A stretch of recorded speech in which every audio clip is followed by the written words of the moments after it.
Welcome to meeting news. నేను ఇస్తాను.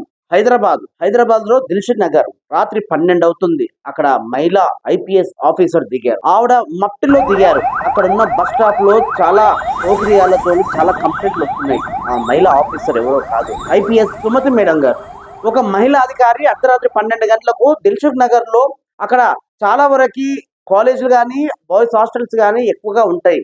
అర్ధరాత్రి 12 గంటలకు ఒక మహిళా ఆఫీసరు మట్టిలో దిగిన తర్వాత ఆమెను చాలా మంది అక్కడ అబరగాలు అక్కడ చేరుకున్నారు.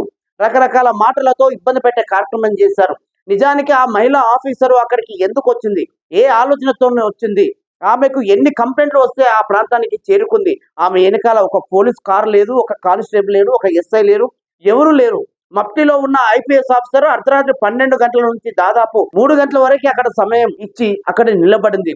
బస్సు రాదా, నేను వెళ్ళకపోనా అన్నట్టుగా బస్సు కోసం ఎదురు చూస్తున్నట్టుగా ఆ మహిళా అధికారి చాలా వరకు అక్కడ ఉన్న పరిస్థితులు, అక్కడ ఉన్న అబారగారు గంజాయి మత్తులో వచ్చి అక్కడ బస్ స్టాప్ లో చాలా మంది మహిళలను ఇబ్బంది పెట్టే వాళ్ళని అరికట్టడానికే ఒక ప్రయత్నంలో భాగంగా ఆ మహిళా ఆఫీసర్ ఇంత డేరుగా అర్ధరాత్రి 12 గంటల నుండి 3 గంటల వరకు సమయం వేసింది. నిజానికి చాలా మంది అక్కడ రకరకాల మాటలతో ఏయ్ వస్తావా, రేట్ ఎంత, నీవు ఎంత అన్నట్టుగా అక్కడ ఆమెను కామెంట్ చేసే ప్రయత్నాలు చేస్తున్నారు.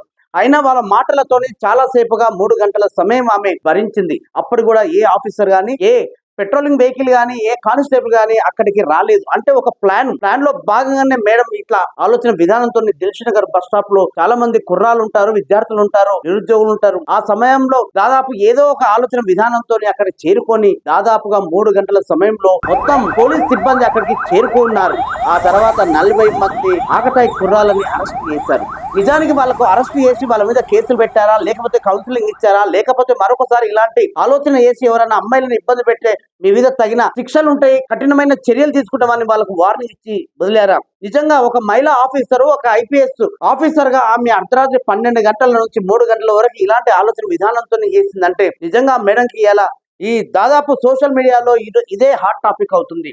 నిజానికి ఏ ఆఫీసర్ కూడా అందరూ యూనిఫామ్ లో విధులు నిర్వహిస్తుంటారు. యూనిఫామ్ లో విధులు నిర్వహిస్తున్న సమయంలో కొందరు తప్పించుకునే ప్రయత్నం చేస్తారు. ఏదైనా సరే పోలీసు వారు కావచ్చు, అధికారులు కావచ్చు, రాజకీయ నాయకులు కావచ్చు, ఏదైనా ఒక అంశం తెలియాలంటే, తెలుసుకోవాలనుకుంటే సివిల్ గా వెళ్ళాలి. వేరే ఆలోచన విధానంతో కొత్తగా ఏ ఆలోచనతోని మట్టిలో వెళ్తే చాలా మంది బయటకు వస్తారు, కొందరు దొరికే ప్రయత్నం చేస్తూ ఉంటారు. సో ఈ ఆలోచన కూడా అందరు అధికారులు తీసుకొని ఇలాంటి ఆలోచన విధానంతో ముందుకెళ్తే కొంచెం మనకు ఈజీగా ఉంటుందని ఒక మహిళా ఆఫీసర్ ఐపీఎస్ సుమతి మేడం ఇలా రాష్ట్రంలో పెద్ద సంచలనంగా ఈ వార్త బయటకు వచ్చింది. సో మొత్తానికి ఇదండి, చూస్తూనే ఉండండి మీటింగ్ న్యూస్.